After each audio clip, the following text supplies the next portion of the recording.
Ladies and gentlemen, please welcome back to the stage the #1 MC in her price category, Emily Chapman. Oh, thank you. Thank you. Thank you so much. I did almost trip in my heels just now. Thank you for noticing.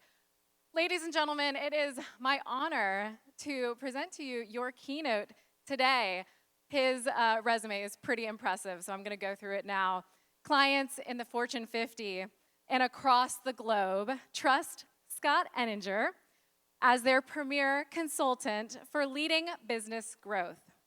Scott has worked with CEOs and senior leaders to develop programmatic strategies and executive approaches to drive top and bottom line results. He has written, get this, 3 books and over 100 articles in Forbes and Harvard Business Review. Haven't we all, in a way, done that? No, yeah, it's pretty impressive. As a consultant, author, advisor, and speaker, Scott creates positive change for clients and is recognized as an expert in the intersection of leadership, strategy, and sales. He is the Wall Street Journal and USA Today national best-selling author of The Growth Leader, Strategies to Drive Top and Bottom Lines, Fast Company Press 2023, and is the best-selling co-author of The Hidden Leader, Discover and Develop Greatness Within Your Company. Ladies and gentlemen, please help me welcome to the stage your keynote, Scott Eninger.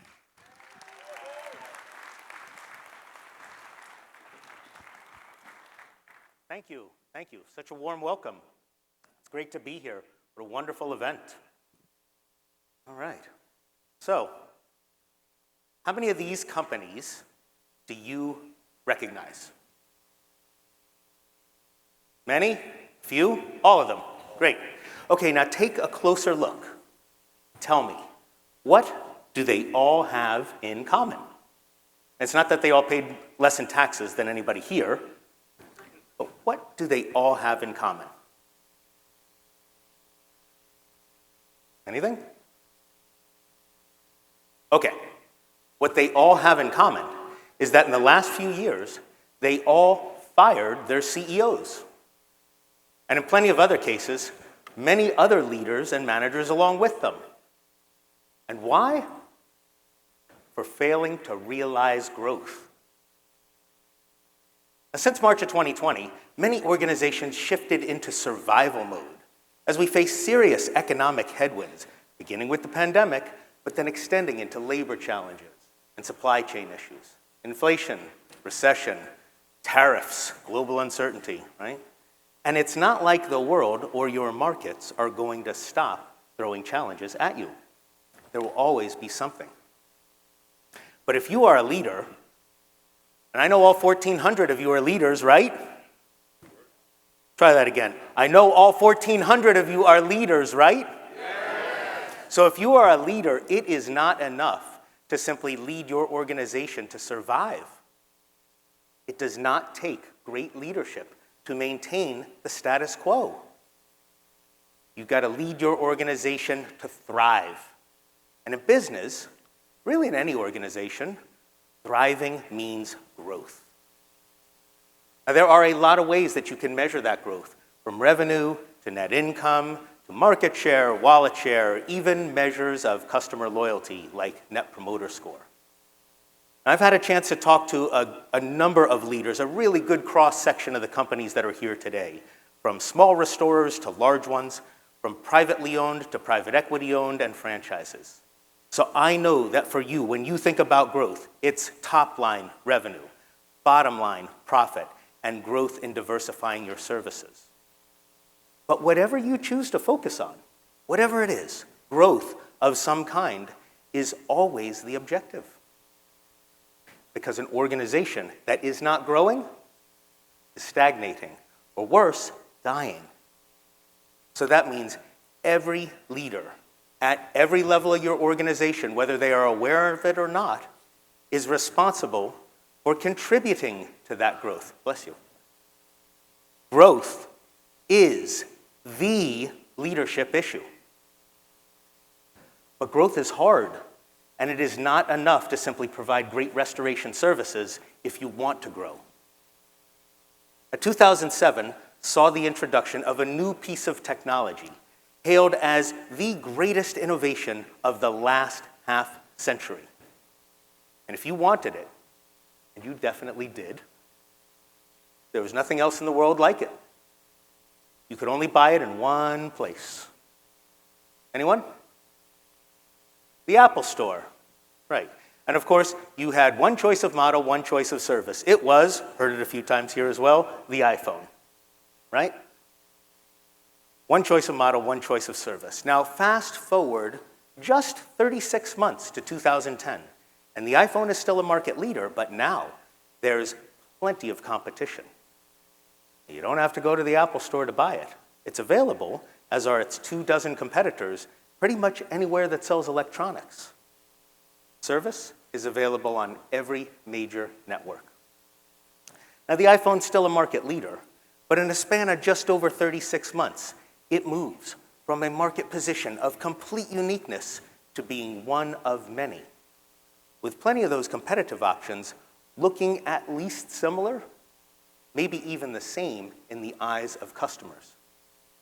And that is for the greatest innovation of the last half century. The pace of innovation has only accelerated. And today, great restoration services can start you on the race to the top. They probably won't get you there. They certainly will not keep you there. They are table stakes today. And today, great restoration services are necessary if you want to compete in the market, but they are not sufficient to sustain differentiation and growth. Now, I had a chance to talk with Stephanie Sahusky. Many of you will know Stephanie is a member of the RIA board. She's also the VP of Operations of Superior Restoration in California. And she told me that you probably can't drive 15 miles in the state of California without passing at least one restorer, maybe two.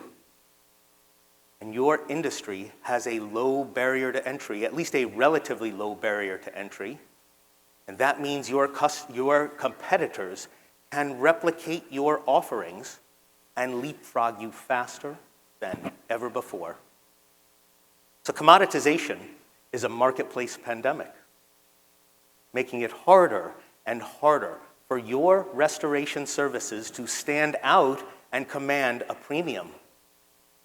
The competition will always be on your heels. So, yes, you can launch new service offerings. Maybe you'll add additional areas of mitigation, or maybe you'll get into roofing or construction, and maybe you'll get into environmental services, asbestos cleanup or lead pipe removal, and maybe those new services will unlock that hockey stick growth that everyone dreams of. But even if it doesn't last long. So you can continue to make improvements in your service offerings, do better and better work for customers, and you should. You have to. It just doesn't buy you much time or differentiation.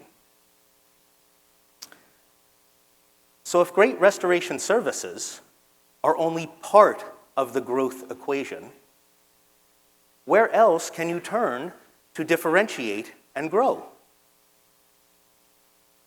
Many leaders I talk with, including leaders in the restoration industry, tell me that they compete on customer experience, or CX as it's typically called, right? Become a popular topic. So while your competitors may have similar offerings, that CX provides a engaging and rewarding experience that retains customers and keeps them loyal. But most customer experience efforts are focused on what happens after someone becomes a customer. Ease of use, consistency of performance, service levels, and so forth.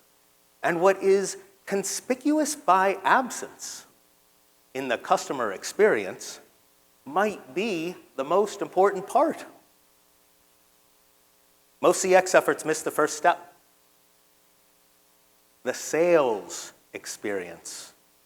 And on that customer journey, if the sales experience is the first mile, and it's not especially good, your prospects will get off at exit 1 and they will go have a customer experience with someone else.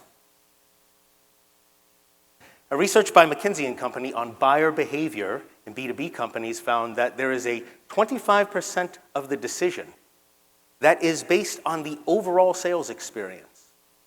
25%. That is 25% of the decision based on the experience your prospects are having with your sales team before they become a customer. That's more than service alone, more than brand alone, more than price alone, and second only to the actual services that you're providing.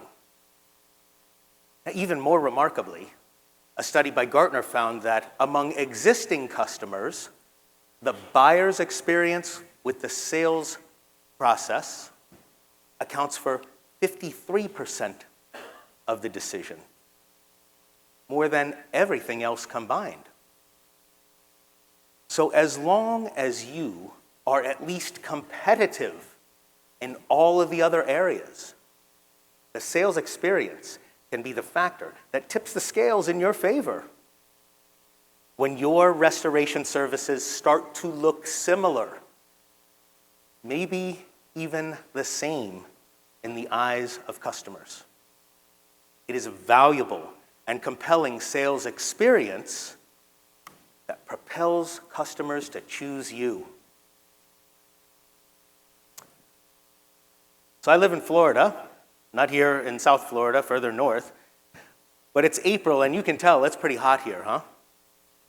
Wait till August, it bakes, right? So Florida is very hot. That makes air conditioning a very strategic purchase, much like the early bird special. Seriously, air conditioning is vital.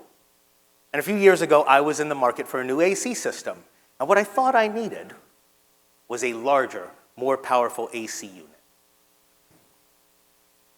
Nope. What I needed was actually a smaller AC unit. But I needed two of them with a totally different configuration. And that's because I live in a 100-year-old craftsman-style house with a lot of windows. It's 1.5-story, kind of awkward floor plan, big loft space upstairs. And 100 years ago, we did not do a lot with insulation in Florida. So all those factors make this house maddeningly difficult to just get to be one comfortable, consistent temperature. It's the old house charm I love about the place, though. Right? So I met with a few AC companies, all referred by cool friends. And after we discussed the issues, I tell them exactly what I need.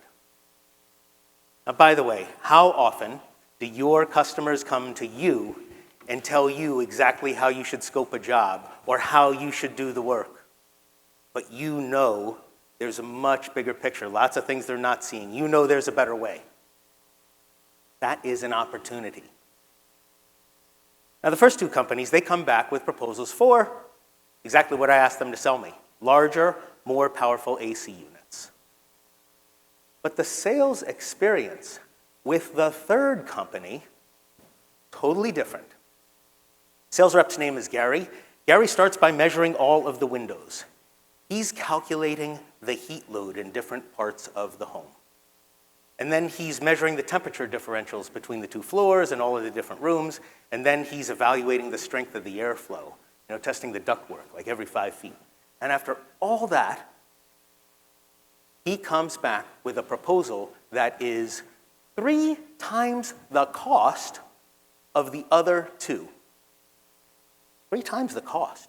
His was that clever solution of 2 smaller AC units, but completely rerouting the airflow and installing new ductwork throughout the home. And it was clear that's what I needed to do.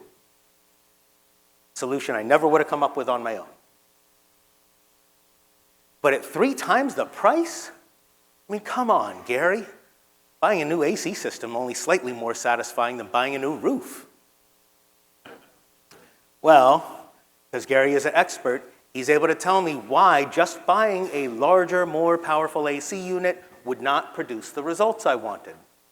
That would have pushed more air through the vents, but make some rooms cold, and other rooms remain uncomfortably warm.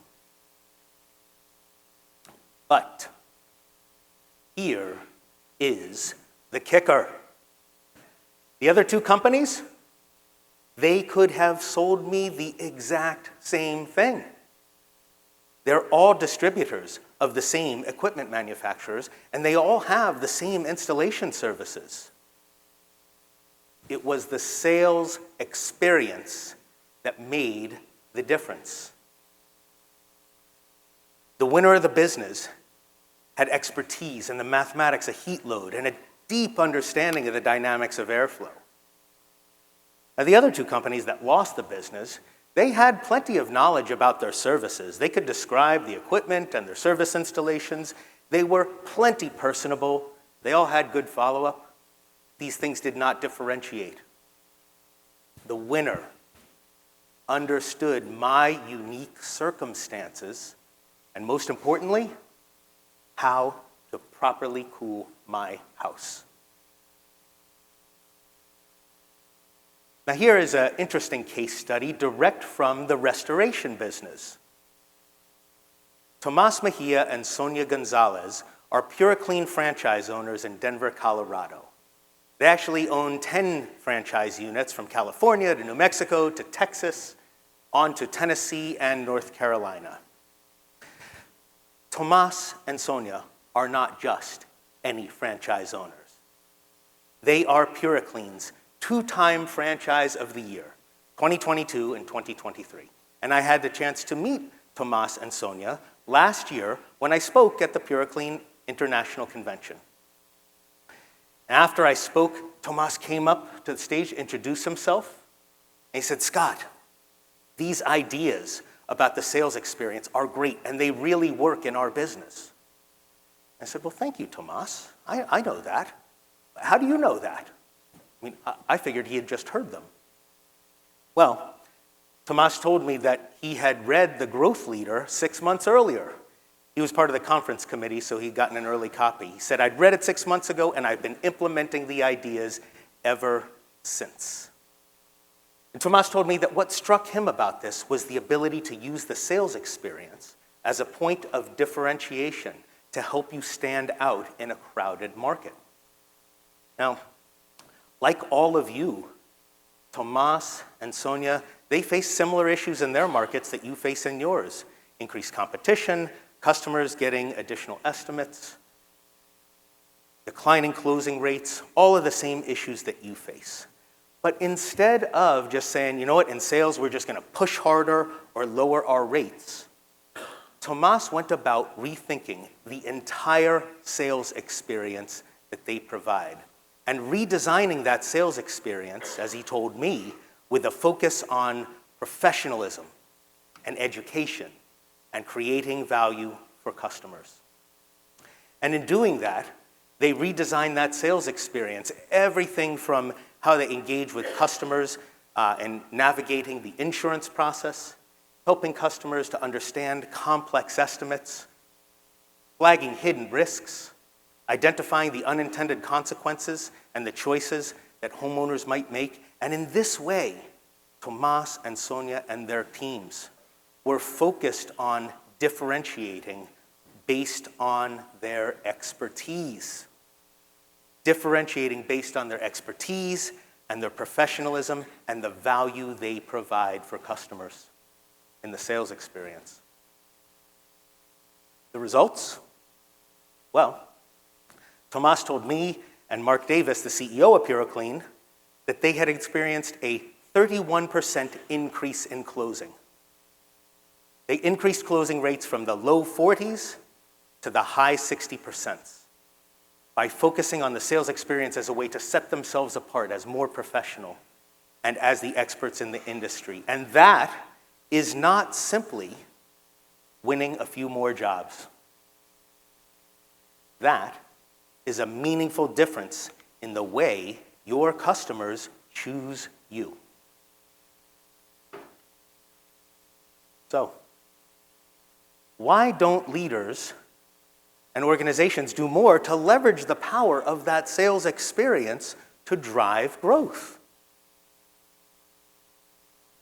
Well, part of the reason is clearly because CEOs and executives and leaders are frequently disconnected from their sales teams. Now, a recent study showed that 28% of CEOs do little to align strategy with sales, like a completely hands-off policy, right? They're just like not even at all involved in sales, with most of the rest only involved in ad hoc ways. Only 14% of executives strategically engaged with sales, collaborating with and supporting their sales teams. I put another way, 86% of CEOs do little to align strategy and sales. And here's the rub.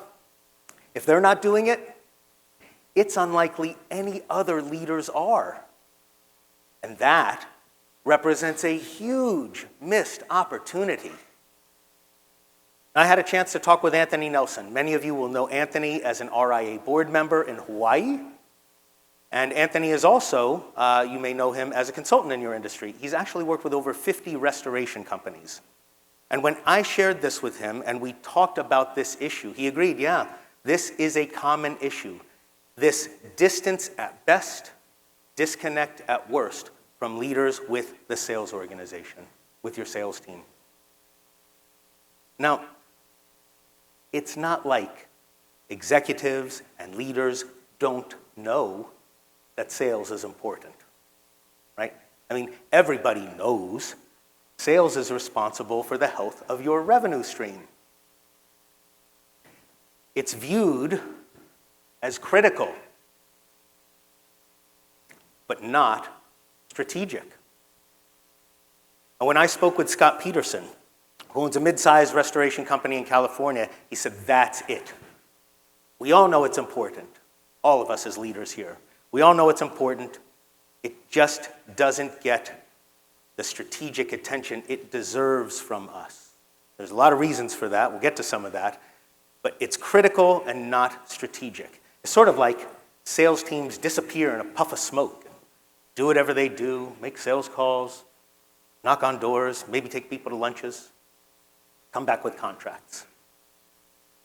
When I talked with Chris Laney, who's the Chief Operating Officer of private equity-owned Midwest Restoration, he said that this is absolutely an issue across the industry. And I thought that Chris had a particularly interesting perspective. I think Chris is here someplace. Chris and his wife started a mitigation company, expanded that to be a full-service restoration company, sold it to a private equity firm. Then Chris took a nice sabbatical, and now he's back as the Chief Operating Officer of the private equity firm. And he shared that in the restoration business, the truth is that too many of our companies are simply winging it when it comes to the sales side. I know he's probably talking about a lot of other companies, not yours, but just winging it when it comes to the sales side. And that creates a whole host of problems. It's sort of like, get out there and get it done, see you when you sell it. But that creates a lot of problems for you, particularly when you are looking to sell a particular kind of business and to grow your business in a strategic way. Because every sales call represents the success or failure of your strategy. It all happens right there. And part of the problem is that when I ask CEOs, executives, leaders like you, how well does your sales team understand your strategy? On a scale of 1 to 10, their answer's right around a 6.5, just below it. That's not horrible, but it's certainly not good. You could ask yourself that question. Scale of 1 to 10, how do my salespeople, how well do they understand what we really want to do in the market, our value, our right customers? Now that number gets worse the closer I get to the sales team. And when I ask salespeople, how well do you understand the go-to-market strategy of your business? Their answers are just under a 4. Now that is dangerous, especially when you consider that sales is strategy in action. Every sales call represents the success or failure of your company. It's either a massive accumulation of wins or it's death by 1,000 cuts. And this that you're looking at here, these numbers, this issue, this is a leadership issue, not a sales issue. Salespeople, sales teams will never be able to address this on their own. It is about leadership. And part of the problem is that the areas of strategy, leadership, and sales, in restoration companies and in all kinds of companies, are treated as wholly separate areas of focus, when the real power to drive growth lies at the intersection of all three. So, how can you, as leaders in the restoration business, leverage the intersection of strategy, leadership, and sales to drive growth? Well, we have time to talk about a handful of ways today. There are even more in the book, The Growth Leader.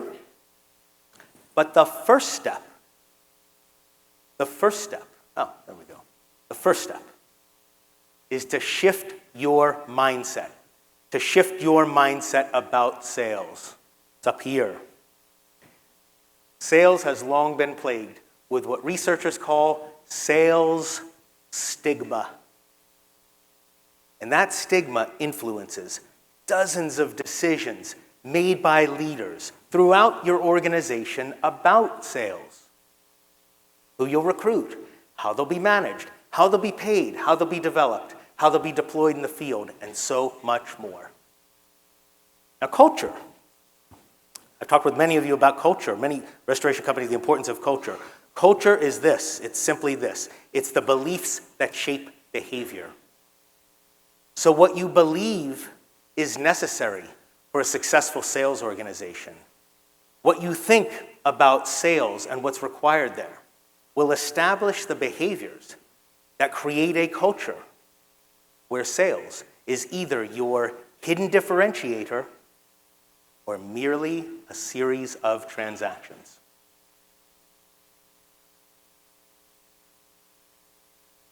So one of my first job searches after college, I interviewed for a sales job. At the final stage of the interview process, I'm sitting across from the president of the region.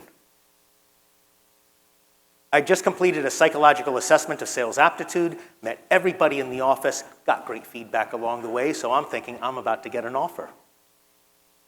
And that's when the president said to me, Scott, everybody here thought you'd be a great addition to our team. But the sales assessment data is telling us that you will not be successful in sales. I was like, what? He goes on to say, the sales assessment data is telling us that you will be too concerned with the client relationship and that you won't push hard enough for the business, won't press hard enough for the close. I need closers, can't hire you. He said I had high closing reluctance. Sounded like some kind of a disease.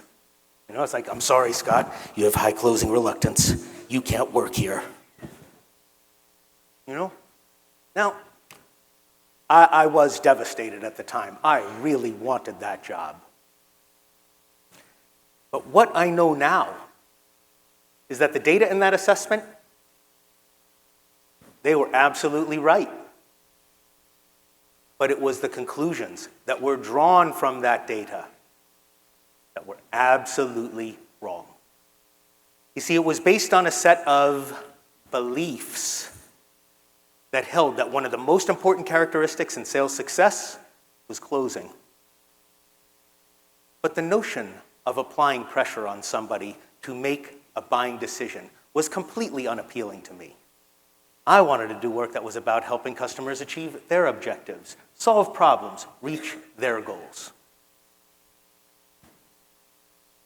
5 years later, I finished as the #2 salesperson worldwide in the division of the Fortune 500 company that ultimately took a chance on the non-closer. No hard feelings. I then went on to be an EVP of sales in a couple of different companies, each time leading teams to achieve record levels of revenue and profit. And we got those results because we were focused on business relationships centered on value, helping customers achieve their goals, not closing our deals. Now, these beliefs about what salespeople need to be like are incredibly persistent, and they're getting in the way. They cause leaders and organizations everywhere to make poor decisions and choices that could prevent you from building a high-performance sales team that can differentiate you in the market and grow.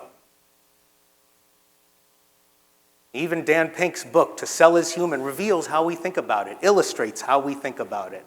This word cloud represents the first thing people think about when they think about sales. Pushy, yuck, sleazy. Nice, huh? But that stigma is all about pushing people to buy things they don't want, don't need, can't afford. And it is based on really old thinking. Back in the 1920s, there were only a few job codes available to you in the US Census if you worked in sales. Two among them, huckster, peddler. Yeah, right up there with carpetbagger, horse thief, right? Now the titles may have changed. I know you're fond in your industry of calling sales business development. It doesn't matter. The titles may have changed, but that stigma still hangs around the sales function today, despite the fact that contemporary ideas about selling, consultative selling, solution sale, value selling, these have been around for 40 years. We have been curiously resistant to changing our beliefs about sales. In 2015, the Wall Street Journal published this article, Why It's So Hard to Fill Sales Jobs, all about how these stereotypes cause people to steer clear of the field. And the article went on to say that sales is one of those careers that people seem to believe that either anyone can do or that you're born to do. That widespread belief reduces the job of sales to being about stereotypical personality traits instead of a professional, specialized, sophisticated discipline requiring considerable skill to perform at a high level. It'd be like saying someone's a born accountant. I mean, whoever said, that kid is a natural actuary? Doesn't happen, you know? But then just a few years ago, I can't make it up, right? A few years ago, the journal publishes another article, this one titled, The Pay is High and the Jobs Are Plentiful, but Few Want to Go into Sales. 7 years later, exact same issue still exists for the exact same reason. This needle has not moved. That stigma still remains. Now, I'll be the first to admit, some level of charisma or likability, it's valuable in sales, right? But in the same way that it's valuable in pretty much any job where you have to interact with people. Success in contemporary selling is about so much more. These are strategic business skills. They need to be valued, recognized, and developed as such. So the first step for you, as leaders of the restoration industry, is to shift your thinking, your beliefs that shape the behaviors in your company about what great selling looks like. Second step to unlocking growth is to put sales, the sales experience, at the core of your strategy. Just as your core of your strategy includes your competitive advantages, right, in terms of what you offer, and your target markets in terms of who you offer it to, the sales experience ought to be included in the core of your strategy in terms of how you offer it. Now, this is one of the most powerful ways growth leaders can align strategy and sales, because the purpose of your sales team has to be about more than just hitting a number. At least if you expect the sales experience to differentiate you in the market and help you to grow. So your sales team has to be about more than just hitting numbers. That means your sales team has to go from communicating value to creating value. And in fact, if your customers would not be willing to pay for the sales experience, you may not be using sales as strategically as you could be. One of my former bosses, Neil Rackham, best-selling author of Spin Selling and a handful of other books, used to ask us this question: would the customer write you a check for the sales call? Not the services that you were providing, but the sales call, the actual sales experience, right? Lofty goal. My response was usually something along the lines of, hey boss, it's hard enough to just get them to write us a check for the stuff we're actually selling, let alone the whole sales call thing. But there's an important and strategic point under that provocative question. How does your sales experience create value above and beyond the value you create with your restoration services? How does working with you differentiate and provide value? This is the question. So I've had a chance to observe over 1,000 sales calls and watch that interaction with buyers and sellers, and many times had a chance to talk with sellers and buyers afterwards about what they found valuable, what they did not.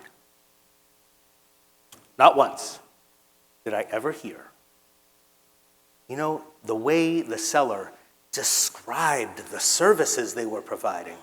Oh, they were so articulate. Never once heard that presentation. Oh, magnificent. I laughed, I cried, better than Hamilton. Not once. Turns out that the walking, talking, presenting brochure does not bring with it a lot of value. But there is value that customers said, yeah, I would be willing to pay for that value. Sometimes I'd hear things like, we gained insight about how others were handling issues that were similar, and that was valuable. I would hear things like, we were wrestling with a problem, and the sellers brought great expertise in helping us to solve that problem. That was valuable. And I'd also hear things like, we were thinking about doing something one way, but through our conversations with the sellers, we began to look at our issues differently, and we found a better way. Just like my AC sales experience, just like the sales experience I'm sure you are capable of providing, and that is valuable. Now, most good strategy models address key questions about your objectives, about your competitive advantages, your target markets, ideal client profiles, and you need to answer all of them. But most strategy models, except the strategy model in the growth leader, most strategy models miss the essential question: how does our sales experience create value? And I'd suggest to you that if you want to be a growth leader, then the answer to that question may be almost as important as what you offer and who you offer it to. One of my clients is in the commercial aviation business. They're a division of a Fortune 500 company looking to transform their business. They're a leader in the design and manufacturing of flight simulators and avionics equipment. And they made several acquisitions that would enable them to add data analytics to their core equipment offerings. And in this way, they wouldn't just be selling flight recorders and simulators and some data, they would be providing flight information solutions, a combination of that avionics equipment integrated with data analytics in a way that would enable airlines to avoid safety problems, improve on-time delivery, reduce waste, cut emissions, all the kinds of things that airlines care about. But that shift, and it's a big shift, would require them to not just communicate their value, they would not just be able to focus on having different things to sell, they would need to sell differently. And that shift would require a different kind of engagement with their customers. And that shift would require that they go from communicating value to creating value, where the sales experience is an important part of the strategy to win the right kind of business. In the same way that Tomas Mejia and Sonia Gonzalez at Puriclean said, we are going to leverage the sales experience, not just focus on selling different things, but selling differently. And we're going to do that in a way to grow our business. Because in the end, every sales call, every single sales call represents the success or failure of your strategy. In the end, this is where your strategy comes to life in the market with customers. And in the end, this is a leadership issue, not a sales issue. Sales can't do this on their own. It requires leaders to make that change. Third step to unlocking growth is to change the way you interact with your sales organization. Now, there are many facets of this change for leaders to make. Today, I'm going to focus on what might be the most important one, and that is to shift your focus from inspection to improvement. From inspection to improvement. All too often, leaders' interactions with their sales teams are focused only on numbers. So something like, are you going to make the number? Are you going to miss the number? What will the number be next quarter? Do you think that number could be higher? Do you think part of that number could be pulled forward into this quarter? What more will it take for you to make this number? Yeah. Hear some laughter out there, a little familiar, right? I once spoke with an audience of CEOs at a technology conference, and I asked them, what do you do as leaders when your sales team is not hitting the numbers? And one brave soul spoke up and said, we beat on them until they do. And then everybody laughed. That same uncomfortable laugh that says a knowing truth here, right? So my first tour of duty as EVP of sales, I worked for a new CEO who was brought in from our parent company. And he arrived with a 3-dimensional spreadsheet, pivot tables, 38 columns filled with metrics to manage the sales team daily. You worked for him too? Yeah. Daily. Yeah. It wasn't daily. It was weekly, but it felt like daily. And the worst part was that it was this massive waste of time, all under the guise of having control over something. So I spent countless hours analyzing, reviewing, and of course, updating the forecast for my company. This is what I required of my leaders, and that is what they required of their teams. And it starts this cascade up and down the organization, each level ordering the level below them to modify the numerical guesses made by another level. Accuracy at this point has left the building. And then we modify those guesses further to make them more acceptable to senior executives who are finally satisfied with the forecast they receive, but then bitterly disappointed when the results don't match the forecast.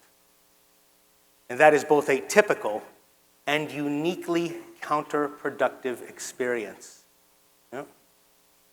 And the result is an inordinate amount of time, money, and energy spent on the reporting of numbers that have either already occurred, are out of your control, or have lost touch with reality.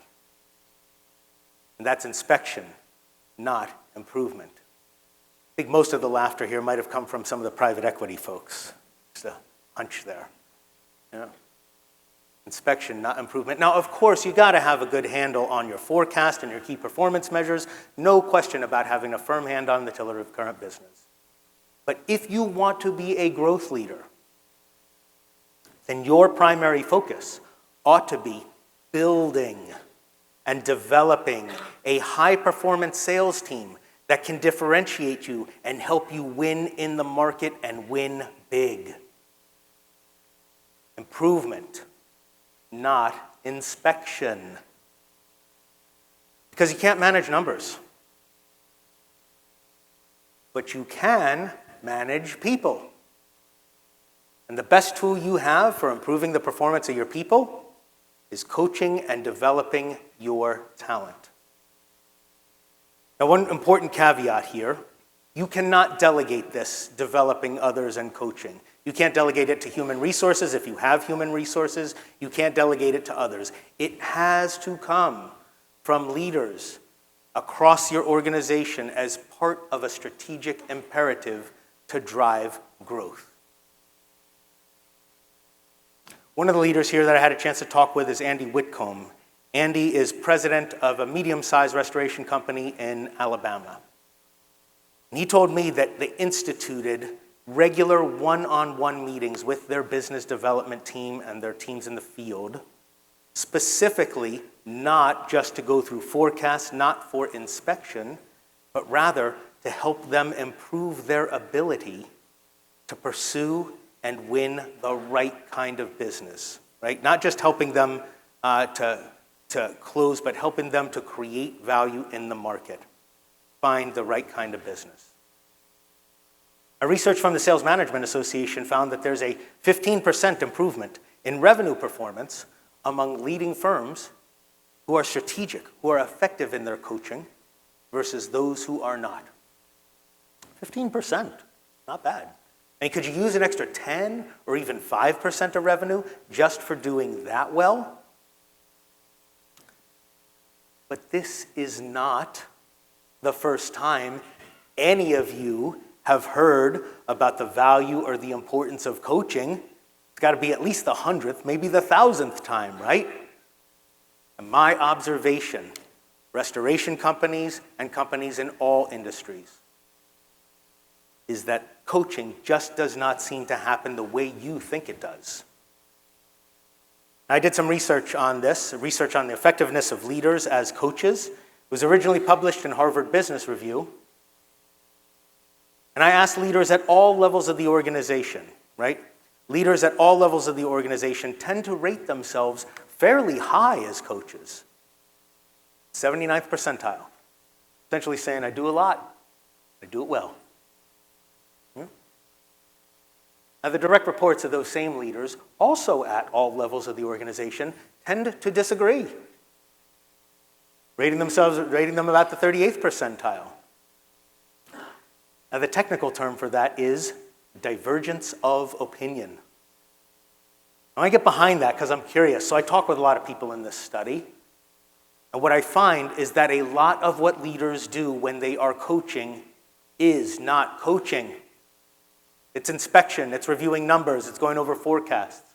And leadership and coaching is about developing talent, improving abilities, maximizing effectiveness.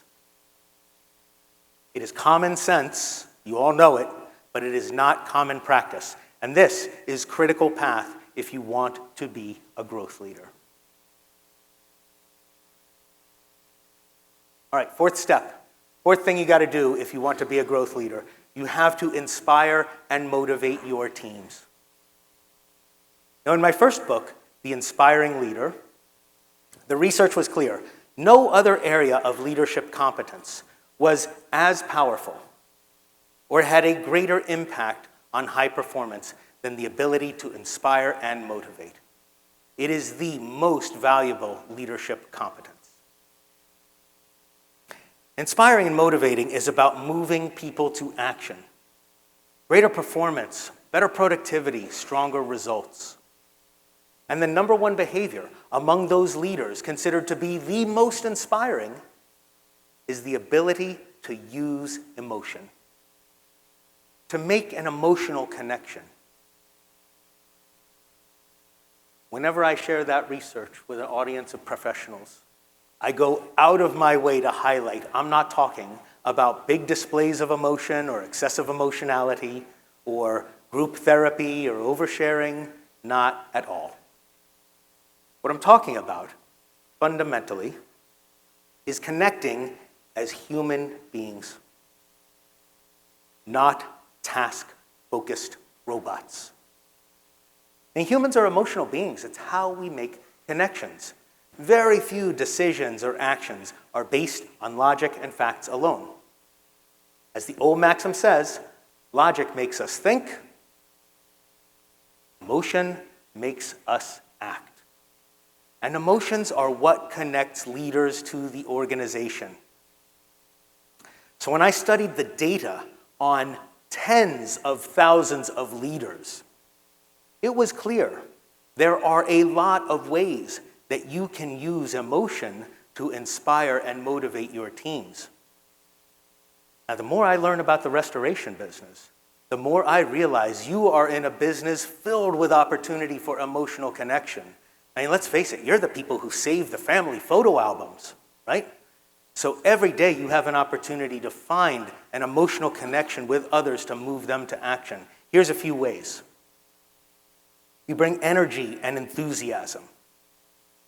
You don't have to be the Energizer Bunny, but you bring passion and vitality for the work to be done. And that creates confidence, hope, and optimism. And it builds excitement that spreads and helps connect people across the organization. You create clarity about vision and strategy. You paint a vivid picture about where the organization is headed. And then you paint people into that picture, help them see their role in bringing your vision to life, understand their part in executing your strategy. That's inspiring. Use anger effectively. Yes, even anger. Nobody is positive all the time. That is just not real. But instead of just blowing up and pushing people away, I think we've all seen that. We know it's uninspiring.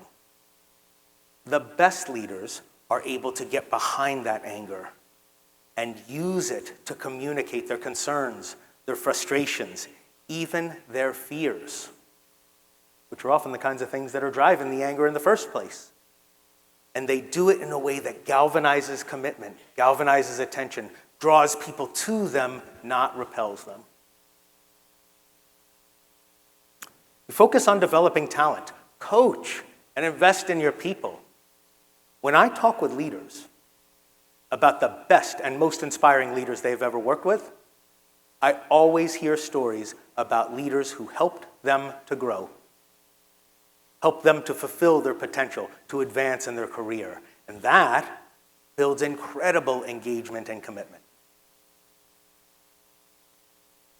We work from bedrock principles. Leaders create trust when they demonstrate integrity, when they take responsibility for their mistakes, and when they act as role models. Now, that motivates people to go the extra mile because they believe in the leader to do the right thing. And they drive for results. The most inspiring leaders know nothing brings a team together like winning, and they are not afraid to take on big challenges. That enables them to bring people together and unite them in the achievement of common goals. So there are a lot of different ways that you can use emotion to motivate and inspire people. These are just a few. And emotions are what connects you as leaders to the entire organization. to individuals, to teams, to your entire company. So, what is possible when leaders work at the intersection of strategy, leadership, and sales to drive growth? Think about it for your company. What is possible? By the way, could you imagine any of your salespeople participating in complex surgeries? It was like, no, no, hell no, right? Well, that's exactly what happens at Edwards Life Sciences. They are makers of bioprosthetic heart valves and other life-saving products, and their sales reps stand side by side with surgeons in the operating room during technically complex procedures. They keep a focus on patient outcomes, and they are the experts. I was at dinner with one of the top reps in Edwards a while back, and he was telling me about a case from earlier in the day where he had to correct a surgeon about the placement of a suture in one of their valves. You see, their heart valves are designed to be implanted in a very precise manner, you might imagine. And the rep told me that as the surgeon was beginning, he could just see that the surgeon was beginning his approach with the first suture in the wrong placement. Now, the rep knew that at best, the wrong placement would add 90 minutes to surgery time. That's 90 extra minutes a patient is on a ventilator, never a good thing. 90 extra minutes of the cost of the OR, 90 extra minutes of staff time. And at worst, well, it could be catastrophic. But you don't just go correcting a cardiovascular surgeon in the middle of the surgery. So the rep leans in and says in a very subtle manner, just as a reminder, the way this particular valve is designed, the first suture belongs in the anterior commissure. Surgeon stops, changes his approach, and then turns to the rep and says, "Thank you. That's a great reminder." One has to be very skilled to correct a cardiovascular surgeon in the middle of open heart surgery. But this is how sales can evolve when it is strategic and led with a purpose beyond simply closing numbers. That's what is possible when you lead a strategic sales organization to drive growth. So, are you ready to unlock more strategic growth? Yeah. All right. That was good. That was good. But there are 1,400 of you here. Come on. Are you ready to unlock more strategic growth? Yeah. All right. Okay. Do me a favor. Take out your cell phone. I want you to send a text message to yourself the answer to this question. Why would your customers be willing to pay for your sales experience? Why don't you take a moment and text yourself the answer to that question?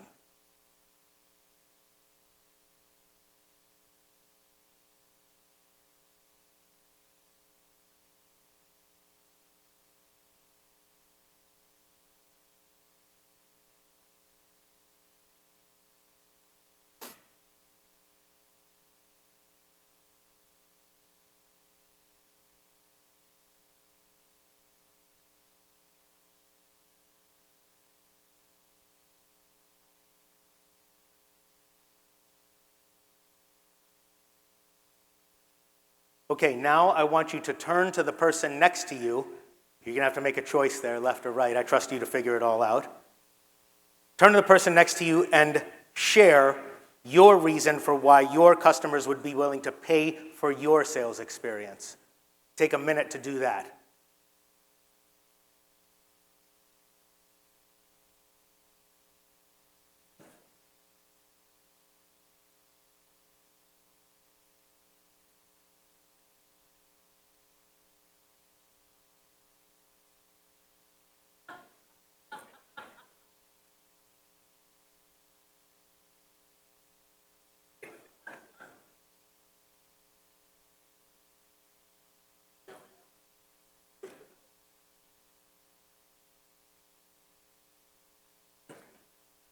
No, that's all right. Yeah. Okay. All right, that's great. I know it's an exciting conversation. Some people wanted to come up and share theirs with me here. I know you're all excited about this. This is terrific.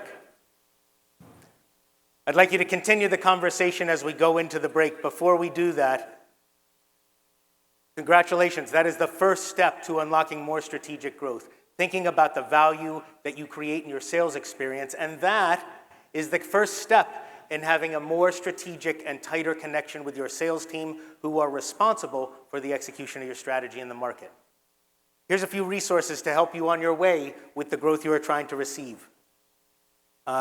People always like it when I give free stuff. So, on my website, I make it my job to be easy to find. It's just my name, scottedinger.com. There's over 100 articles, Forbes, Harvard Business Review, Chief Executive.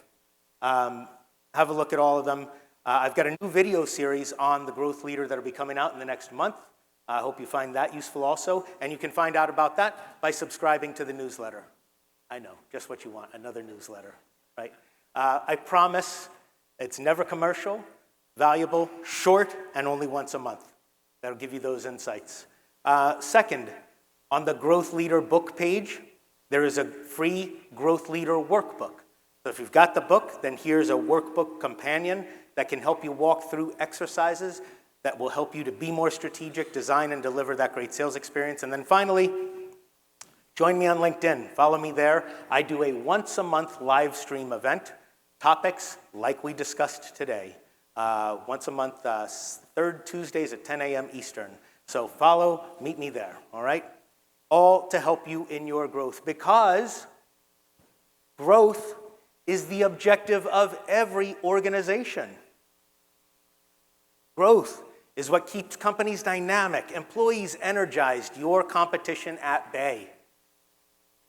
And growth is a sure sign that what you do is vital and relevant in the market. Now today, the winds of change blow through every market like a hurricane. A hurricane that would no doubt require the need for your great restoration services, but winds of change blowing like a hurricane for sure. And the pressure on leaders to establish the direction of that change is enormous. The pressure on leaders to put forth a strategy to guide your organization into the future is huge. And the pressure on leaders to inspire employees with the courage, bless you, with the courage and purpose to execute your strategy in the market every day is profound. So as leaders in the restoration industry, you have the chance to change your company, to be a standout in the market, and to be an exemplar in your industry. So, are you ready to be a growth leader? Yeah. Thank you. Thank you very much. Ladies and gentlemen, please keep it going for Scott Edinger.